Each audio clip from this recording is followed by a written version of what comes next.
আসসালামু আলাইকুম ভিউয়ার্স, আজকে আমি আপনাদেরকে দেখাবো আপনারা যদি আপনাদের ফেসবুকে রিলস দেখার জন্য যান, রিলসে ক্লিক করার সাথে সাথে এরকম ধরনের একটা লেখা চলে আসে, সামথিং ওয়েন্ট রং। তো এই লেখাটা যদি বারে বারে আসে, আপনাদের রিলস না দেখতে পান, তাহলে এই প্রবলেমটা আপনারা কিভাবে সলভ করবেন।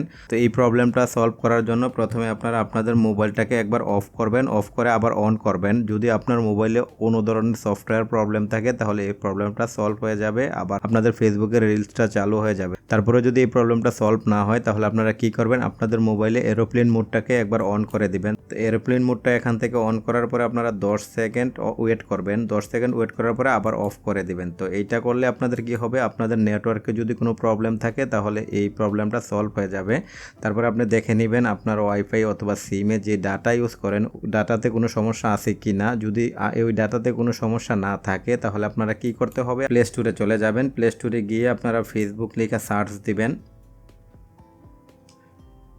ফেসবুক লিখে সার্চ দেওয়ার পরে এখানে দেখবেন আপনার এটা আপডেট চাইতেছে কি না। যদি আপডেট চায় এখান থেকে আপডেট করে নেবেন। দেখেন এখানে আমার ফেসবুকটা আপডেট চাইতেছে, তো এখান থেকে এটাকে আপডেট করে নেবেন। যদি আপডেট করার পরে আপনারা আবার ফেসবুকে গিয়ে চেক করবেন আপনাদের এই প্রবলেমটা সলভ হয়েছে কি না।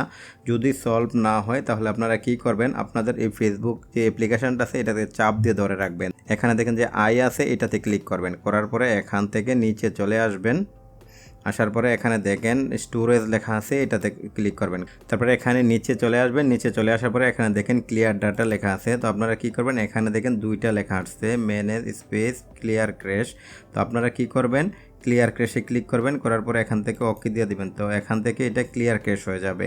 আর যদি আপনাদের ফেসবুক অ্যাকাউন্টের ইউজার পাসওয়ার্ড আপনাদের থাকে তাহলে আপনারা এখান থেকে ক্লিক করে এটাকে ক্লিয়ার ডাটা করে দিবেন। ক্লিয়ার ডাটা করে দিলে এটা আপনার মোবাইল থেকে সম্পূর্ণটা ডিলিট হয়ে যাবে। তো ডিলিট হয়ে গেলে আপনাকে আবারও নতুন করে ইউজার পাসওয়ার্ড দিয়ে আপনার ফেসবুক অ্যাকাউন্টে ঢুকতে হবে। তো এটা করার সাথে সাথে কিন্তু আপনার এই প্রবলেমটা সলভ হয়ে যাবে। তো এই ছিল আজকের ভিডিওটিতে। আশা করি ভিডিওটি আপনাদের ভালো লেগেছে। ভালো লাগলে চ্যানেলটিকে সাবস্ক্রাইব করবেন, লাইক শেয়ার কমেন্ট করবেন। ধন্যবাদ।